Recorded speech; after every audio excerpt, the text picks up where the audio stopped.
I just had to let you know you're.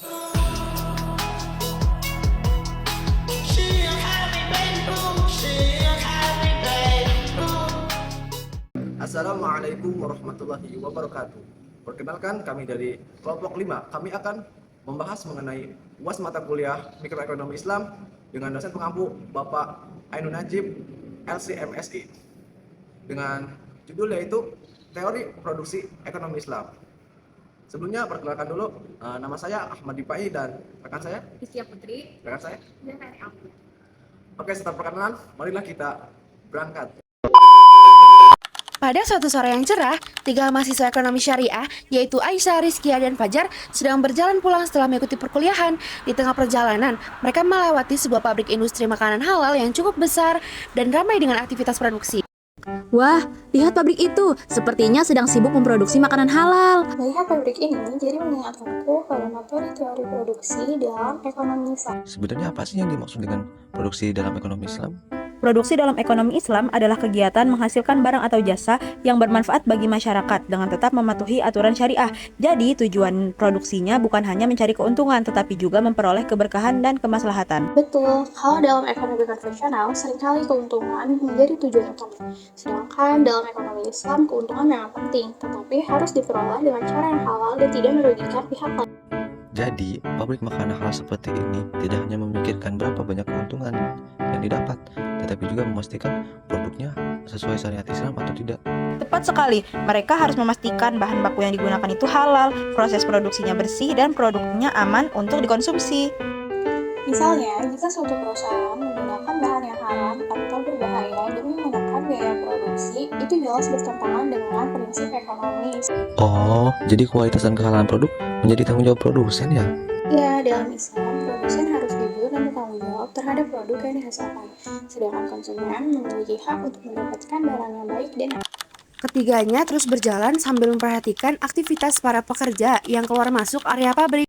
Aku lihat banyak sekali karyawan yang bekerja di pabrik ini. Apakah tenaga kerja juga menjadi bagian penting dalam teori produksi Islam? Tentu saja, dalam ekonomi Islam, tenaga kerja dipandang sebagai manusia yang memiliki martabat dan hak yang harus dihormati. Oleh karena itu, pekerja harus mendapatkan perlakuan yang adil, upah yang layak, dan lingkungan kerja yang aman. Di Islam juga melarang eksploitasi tenaga kerja loh. Aku jadi ingat hadis Nabi yang mengatakan bahwa upah pekerja harus diberikan sebelum kering keringatnya.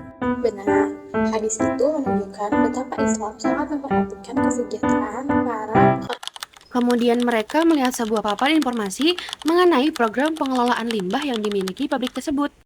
Wah, ternyata pabrik ini juga memiliki program pengolahan limbah. Apa itu juga berkaitan dengan ekonomi Islam? Tentu saja, dalam Islam, manusia adalah khalifah di bumi yang mempunyai tugas menjaga lingkungan. Karena itu, kegiatan produksi ini tidak boleh merusak alam. Islam juga melarang untuk pemborosan atau israf. Sumber daya yang digunakan harus dimanfaatkan secara efisien dan bertanggung jawab. Jadi kalau sebuah perusahaan menghasilkan keuntungan besar, tetapi mencemari lingkungan, itu tidak sesuai dengan prinsip produksi Islam. Nah, betul. Keuntungan ekonomi itu harus jalan dengan tanggung jawab sosial dan tanggung jawab lingkungan. Perjalanan mereka hampir sampai di ujung jalan. Diskusi pun semakin menarik. Kalau begitu, apa tujuan akhir dari kegiatan produksi dalam ekonomi Islam?